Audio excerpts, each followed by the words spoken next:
Bienvenue au film sommaire. Aujourd'hui, je vais vous montrer un film d'action et d'horreur de 2018 intitulé Train to Busan. Attention, spoilers à venir. Un camion s'approche d'un poste de péage pendant qu'il est désinfecté, avec plusieurs travailleurs nettoyant la zone en combinaison de protection contre les matières dangereuses. Le chauffeur du camion passe par le péage et les accuse de le ralentir. Mais les ouvriers lui assurent que tout va bien, expliquant que la zone est juste en train d'être désinfectée en raison d'une petite fuite dans une centrale nucléaire voisine.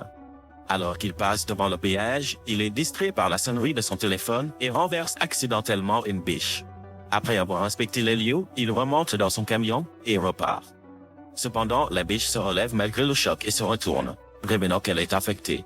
Pendant ce temps, à Séoul, Seo-koo est un gestionnaire de fonds très occupé qui a à peine du temps pour sa fille, So-an, et encore moins pour son divorce. Après une journée de travail stressante, où il achète accidentellement à So-an le même cadeau d'anniversaire que l'année dernière, So-an révèle qu'elle souhaite rendre visite à sa mère à Busan. Seo-koo est d'abord réticent à cause du travail, mais sa mère le convainc du contraire en lui montrant une vidéo de Soo-wen chantant Aloha Oh lors d'un récital scolaire. Elle arrête de chanter au milieu de la chanson, à laquelle Seo-koo n'a pas pu assister à cause du travail. Se sentant coupable, Seo-koo réserve le prochain train KTX à destination de Busan pour le lendemain matin. Tôt le lendemain matin, Seo-koo conduit Soo-an au poste, manquant de percuter une horde d'ambulances et de voitures de police en cours de route. Alors que Seo-koo se demande ce qui pourrait se passer, Soo-an tend la main par la fenêtre de la voiture et attrape une braise dans sa main, incitant Seo-koo à remarquer un bâtiment en feu au loin. Il remarque que quelque chose de grave se passe, mais continue malgré tout de se rendre à la gare. Il monte à bord du train, qui est également occupé par Sang-hwa, un duo mari de la classe ouvrière, et sa femme enceinte Sung-kyung, une équipe de baseball du lycée, un PDG riche mais égoïste nommé Yoon-suk, deux sœurs âgées de In, Jill et Jong-gil, et un sans-abri qui semble être conscient de la situation des zombies. Alors que le train se prépare à partir, une jeune femme en proie à des spasmes monte à bord du train avec une grosse morsure à la jambe. Dehors, le directeur de la gare fait signe au KTX de partir, seulement pour remarquer un groupe de personnes en haut des escaliers de la gare, criant pour quelque chose d'invisible. Soo-an regarde par la fenêtre alors que le directeur est rapidement pris en embuscade par un humain enragé, dont elle seule est témoin. Effrayée, Soo-an se lève pour aller aux toilettes. Dans les wagons les moins numérotés, un agent de train croise la femme infectée et tente de la réanimer, seulement pour que la femme achève sa transformation en zombie. Le zombie s'accroche alors au cou du préposé, qui se précipite dans la voiture de l'équipe de baseball en panique. Les deux tombent au sol, tous deux désormais zombies. Ils attaquent la majeure partie de l'équipe de baseball, créant ainsi une horde de zombies. Seuls 4 étudiants s'échappent, le joueur de baseball Young-guk, son béguin Jin-hee, et 2 garçons anonymes. Soo-an se dirige involontairement vers les voitures les moins numérotées à la recherche d'une salle de bain. Seo-koo se réveille et remarque que Soo-an a disparu de son siège. Il reçoit alors un appel d'un collègue qui l'informe que de violentes émeutes ont éclaté à travers la Corée. Un groupe de passagers paniqués venant des compartiments inférieurs se précipite devant son siège, criant et courant. Réalisant que Soo-an pourrait être en danger, Seo-koo court dans la direction opposée et voit Soo-an debout juste devant une horde de zombies venant en sens inverse. Il l'attrape et ils sont poursuivis par la horde, mais Seo-koo parvient à atteindre son compartiment et tente de le barricader, verrouillant par inadvertance Sang-hwa et Sung-kyung dans le processus. Le conducteur rassure les survivants par l'interphone que le train ne continuera pas vers Busan mais s'arrêtera à la gare de Daegu, car il a été informé que des militaires y ont été dépêchés. Il appelle en privé un collègue et le convainc de venir le chercher séparément, lui et Soo-an, afin qu'il ne soit pas mis en quarantaine. Le train arrive à la gare abandonnée de Daegu et Seo-koo emmène Soo-an vers la sortie est où ils seront récupérés, tandis que les autres se dirigent vers la sortie principale. Le sans-abri suit Seo-koo après avoir entendu son appel téléphonique. Les trois se dirigent vers le couloir où ils aperçoivent un soldat au loin. Soulagé, Seo-koo dit à Soo-an de rester où elle est pendant qu'il se précipite vers le soldat pour obtenir de l'aide, pour se rendre compte que le soldat est blessé. Le soldat les supplie de l'aider. Mais avant qu'ils puissent réagir, une horde de soldats infectés arrive au coin de la rue. Le reste des survivants se dirigent vers la sortie principale vers le bas de l'escalier roulant. Ils repèrent un groupe important d'hommes en uniforme et se rendent vite compte que les soldats sont tous infectés et que le déploiement a échoué. Seo-koo, toujours dans le hall de la gare face aux zombies, dit à Soo-an de courir. Elle le fait et tombe sur Sung-kyung et Sang-hwa. qui se précipite vers le train avec les autres. Sung Kyung prend Soo-han et court vers la plateforme pendant que Sang-hwa combat la horde avec Seo-koo, Young-guk et les deux autres joueurs de baseball. Une fois qu'ils parviennent à verrouiller la porte de sortie, ils se précipitent vers le train. Sung Kyung et Soo-han embarquent également lorsqu'un pont de verre au-dessus du train se brise, envoyant des zombies s'écraser sur le quai. L'un des zombies tombe entre In-gil et Jong-gil, les séparant.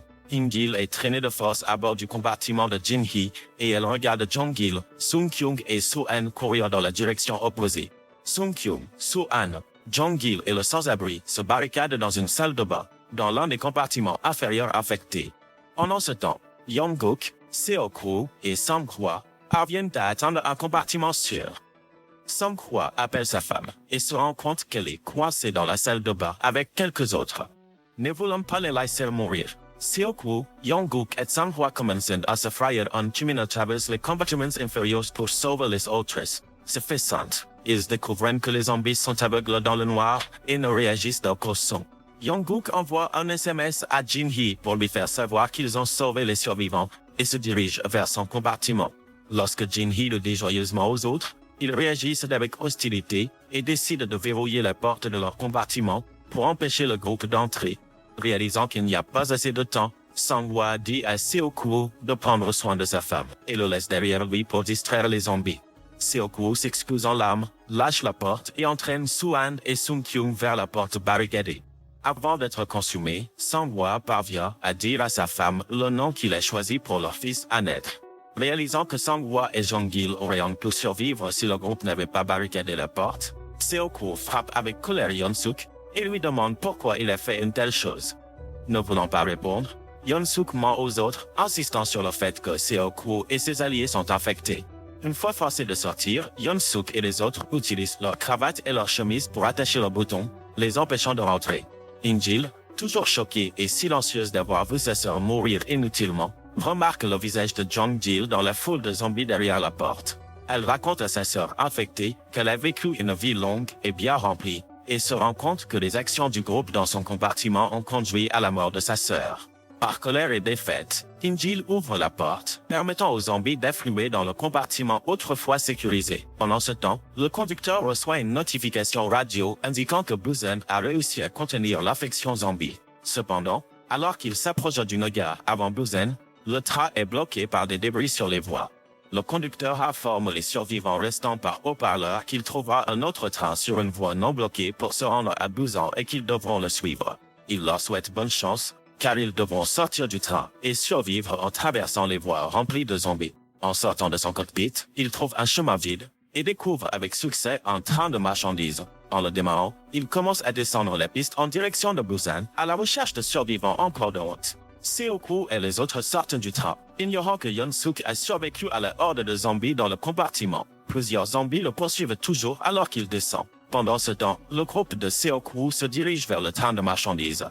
Soudain, un wagon de marchandises en feu se précipite vers eux, et Jin-hee et Young-guk sont séparés du groupe lorsque le wagon en fuite percute des wagons à proximité, qui s'effondrent et bloquent leur chemin. Ils entrent dans l'un des wagons suivants pour passer de l'autre côté par la porte, sans remarquer que Yeon-suk, toujours poursuivi par un zombie, les suit.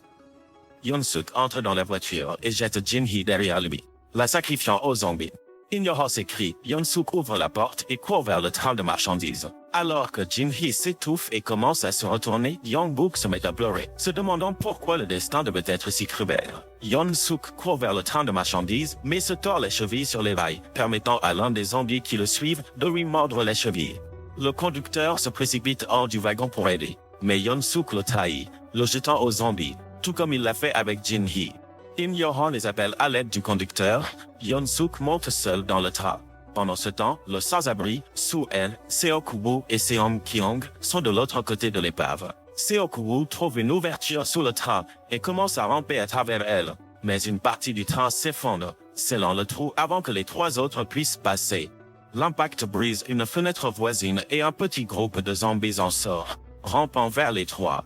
À la dernière minute, le sans-abri se sacrifie aux zombies, laissant ainsi suffisamment de temps à Seo-koo pour retirer les débris. Il court rapidement vers le train de marchandises et monte sur sa plateforme extérieure. Seo-koo s'approche du cockpit mais recule lorsqu'il voit Yeon-suk dans le siège du conducteur. Aux yeux laiteux et affectés, Yeon-suk ferme la porte. Cependant, il le rouvre et, bien que l'affection se soit propagée, son cerveau n'a pas encore complètement succombé. Yeon-suk s'approche de Seo-koo, le suppliant de l'emmener à Busan, mais en quelques secondes, il se transforme complètement en zombie. Seo-koo se débat avec Yeon-suk zombifié et tombe presque du bord du wagon. Les cris de Soo-han de l'autre côté de la plateforme de la voiture attirent l'attention de Yeon-suk, et il se déplace pour attaquer Seong-kyung et Soo-han. Cependant, Seo-koo intervient, se faisant gravement mordre dans le processus. Malgré sa blessure, il parvient à jeter Yeon-suk hors du train. Réalisant qu'il va bientôt se transformer lui-même en zombie, Seo-koo installe Soo-han et Seong-kyung dans le cockpit, expliquant comment utiliser les freins lorsqu'ils atteignent la gare de Busan. Alors que Seo-koo essaie de partir, Soo-han le supplie de rester. Ils partagent des adieux en larmes, et Seo-koo tient les petites mains de Soo-han pendant un moment avant de les écarter et de s'enfermer hors du cockpit. Soo-han continue de pleurer pour lui tandis que Seong-kyung essaie de la réconforter.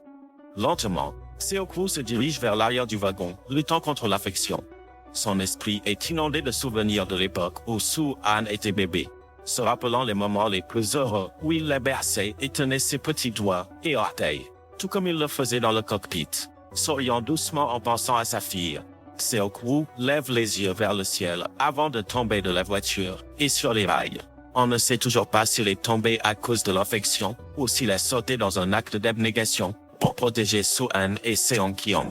Le wagon arrive finalement dans le tunnel menant à la gare de Busan, mais la voie est bloquée par des débris. Seong-kyung et Soo-han sortent du train et commencent à descendre le tunnel, ignorant qu'ils sont surveillés par l'armée de Busan de l'autre côté.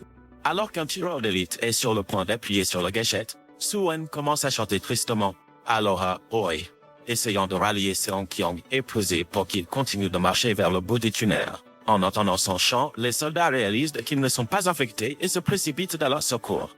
J'espère que vous avez apprécié l'histoire. Il y en a beaucoup d'autres comme celle-ci. Alors abonnez-vous pour profiter de tonnes d'histoires géniales à tout moment.